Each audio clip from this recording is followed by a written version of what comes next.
All right, so let's talk about Raw and John Cena's promo last night and the progression of the Cody Rhodes storyline because I have thoughts. And I had some thoughts for the past few weeks, but I decided to wait and see.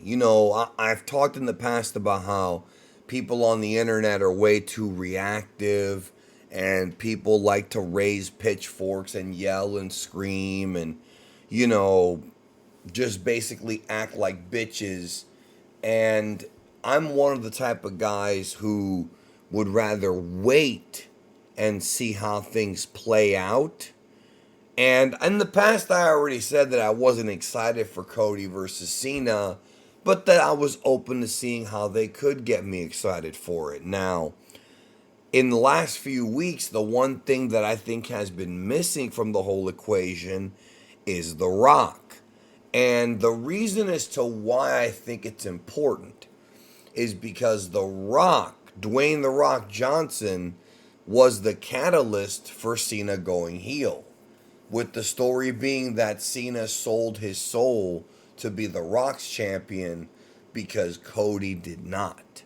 Now, the question, of course, is where's The Rock?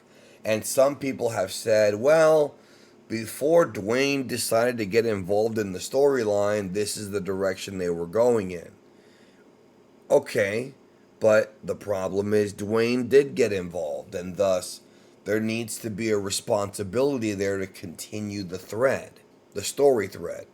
But not only has Rock not appeared, he hasn't even been mentioned. This has now shifted into Cena versus the fans, and the promo that he cut last night in Glasgow, Scotland, was once again aimed at the fans. It felt like a continuation of the previous week's promo. And the main message that Cena wanted to get across was that he's going to take the title, which, he already kind of made that his point going back to the Royal Rumble press conference. So then Cody comes out, and Cody's response to what Cena said was basically he says, "You want to take this title?" And he puts the belt down on the ground and he says, "Come take it." And he starts removing his clothes. Now, again, I must repeat what I said before. This dude already hit Cody in the balls and hit him with the watch and hit him with the title multiple times. Instead of Cody waiting for Cena to swing, isn't it about time that Cody swings first? Because remember, Cena already hit him first. Cena got the jump on him at the pay-per-view. Why hasn't Cody slapped him, pushed him, or just straight up tried to brawl with him? I expected there to be a brawl because of all the things that Cena did to Cody at the Chamber. Last week's promo made sense. Like, this is not the John Cena I want to wrestle. He's a bitch. But it's not about having a wrestling match. The dude already beat you up, left you bloodied in Toronto, and that's it? You're not going to even take a swing at him now? The other thing, too, in the promo was Cody saying that what Cena just did was the biggest mistake of his career, basically saying that he's underestimating Cody. Now, here's the issue. The issue is that it's not that Cena is underestimating Cody. The story really is that Cena has The Rock in his back pocket to ensure that he wins the title. And even though we haven't seen The Rock, I think what they're trying to do is they're trying to get us to forget that The Rock is involved. So that way at WrestleMania, The Rock can screw over Cody and have it be more of a surprise. However, that's not going to work here. And that's not even what they did last year. Last year, when Rock and Roman won night one, we went into night two knowing it would be tribal warfare. No DQ. And we knew Rock would try something. You can do that. You can have a story where you know there's going to be interference. You know why? Because you're not insulting the fans' intelligence. You're not insulting them. You're letting them know that, though, let them know that, yes, John Cena's a bad guy and will do anything to be champion.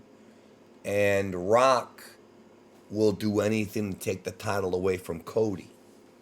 So, the lack of Rock is hurting this story because they're not going to just get us to forget the Rock's involved, because he was literally the catalyst. He was the trigger man for this story. He was the mastermind in some ways, right? And they can't get this Cena fans thing over with because he already said the same thing last week. So next week they're going to be together one last time on Raw. It's the last show from Europe. And I'll tell you what, man, I'll be very disappointed if it's just the same thing again. Especially since Cena's not coming back. The talk is that Cena is not going to be on the last couple of Raws before WrestleMania. He won't be on the go-home show. And they haven't even done the via satellite thing with The Rock. And that's something else, too. If you can't fly The Rock to the arena, why not do the via satellite thing? This whole story is supposed to be Cena and The Rock trying to screw Cody. But it's just become Cena versus the fans. And yes, Cena's turn can be that he stopped caring about the fans. But it should be more that he wants to align himself with The Rock because he's afraid of Cody, because he knows he's washed up and past his prime and cannot beat Cody clean 1, 2, 3, so he has to do it with help. It's not that difficult of a story to understand. It's very simple. It's very simple. It's something that villains have done for decades and decades and decades in and out of wrestling. It is what it is. So I just don't know why they don't do it. Other highlights of Raw, the Chad Gable stuff is really funny. I really enjoyed that. Penta versus Braun Breaker was a fun match. I didn't like the finish, but I know why they did it. I'm thinking it might be a 6-man between the Judgment Day, basically Finn Balor, Dominic, and Carlito against Penta, Braun Breaker, and maybe Rey Fenix. That might be a way to bring him in to even the odds. I don't know who can work with him with that lightning speed, but yeah, there's that. And I enjoyed that. I enjoyed the finish, too, with how Dragon Lee got unmasked. And then also, I know they're trying to, again, Adam Pearce, I think the character did the right thing. But the fans already know that it's going to be a 3-way. They're obviously setting up a 3-way. Bianca, Rhea, Io.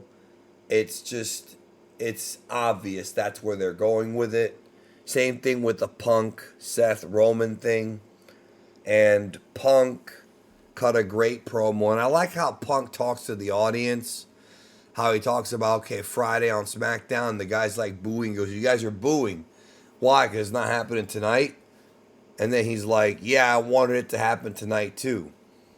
Very smart thing that Punk just did right there. Very smart. He's endearing himself to the fans, even though Punk knows that there's a reason that it's not happening on this show, and that's because Cena's the draw, so they have Roman be the draw of the other show, SmackDown, in London. So, I don't know how far Glasgow, Scotland is from London. I'm sure there's going to be some fans that are going to be flying to the London show. I just have that feeling, because it's when I see a map of the UK, it's right next to it, so I assume it's just a flight over, but they might be waiting for a big pay-per-view. But, you've got some fans out there that are very wealthy, but the guy in the green shirt in the front row, that guy? Yeah, him. Anyways, this Cena-Cody feud is starting to underwhelm me now. I can say that. It's been a month. I'm starting to get underwhelmed. And next week is their last chance to really do something captivating because the Cody character looks bad. The Cena character is unfulfilled. It's repetitive and it needs to progress. And I, if The Rock doesn't show up for this build up, dude, like it's going to be a complete waste. And it's going to once again make me like not want to see The Rock involved. Anyways, man, I'm out. Take care. Have a good one. Let me know what you think in the comments.